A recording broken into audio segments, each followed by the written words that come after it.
The Gospel according to St. Mark, chapter 7. Then came together unto him the Pharisees, and certain of the scribes, which came from Jerusalem. And when they saw some of his disciples eat bread with defiled, that is to say, with unwashen hands, they found fault. For the Pharisees and all the Jews, except they wash their hands, oft eat not, holding the tradition of the elders. And when they come from the market, except they wash, they eat not, and many other things there be, which they have received to hold, as the washing of cups and pots, brazen vessels, and of tables. Then the Pharisees and scribes asked him, Why walk not thy disciples according to the tradition of the elders, but eat bread with unwashen hands?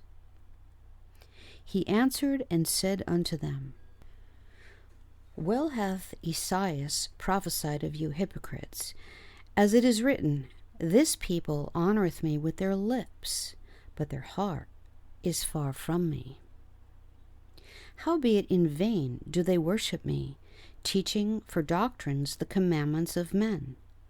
For laying aside the commandment of God, ye hold the tradition of men, as the washing of pots and cups, and many other such like things ye do.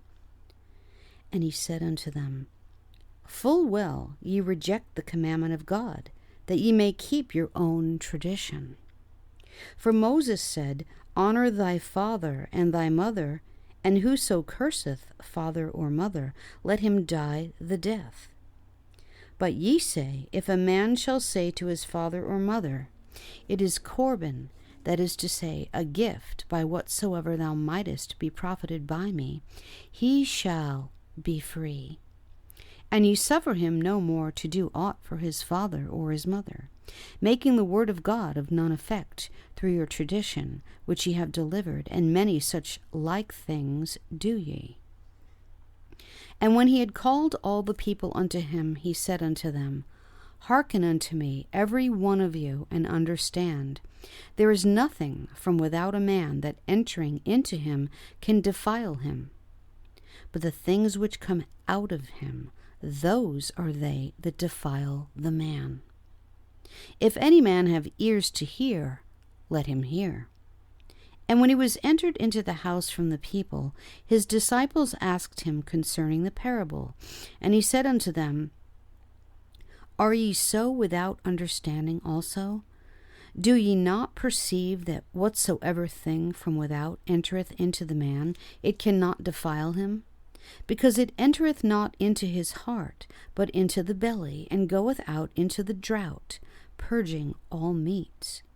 And he said, That which cometh out of the man, that defileth the man.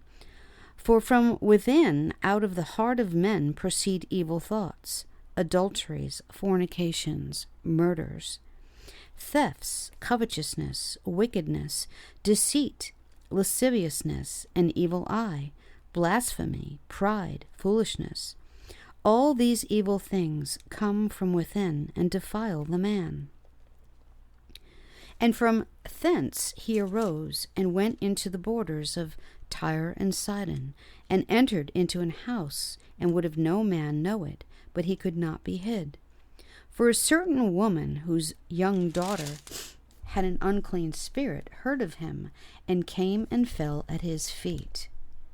The woman was a Greek, a Syrophoenician by nation, and she besought him that he would cast forth the devil out of her daughter. But Jesus said unto her, Let the children first be filled, for it is not meet to take the children's bread and to cast it unto the dogs. And she answered and said unto him, Yes, Lord, yet the dogs under the table eat of the children's crumbs. And he said unto her, For this saying, go thy way, the devil is gone out of your daughter. And when she was come to her house, she found the devil gone out, and her daughter laid upon the bed. And again, departing from the coasts of Tyre and Sidon, he came unto the sea of Galilee, through the midst of the coasts of Decapolis. And they bring unto him one that was deaf, and had an impediment in his speech, and they beseech him to put his hand upon him. And he took him aside from the multitude, and put his fingers into his ears, and he spit and touched his tongue. And looking up to heaven, he sighed, and saith unto him, Ephphatha, that is, be opened.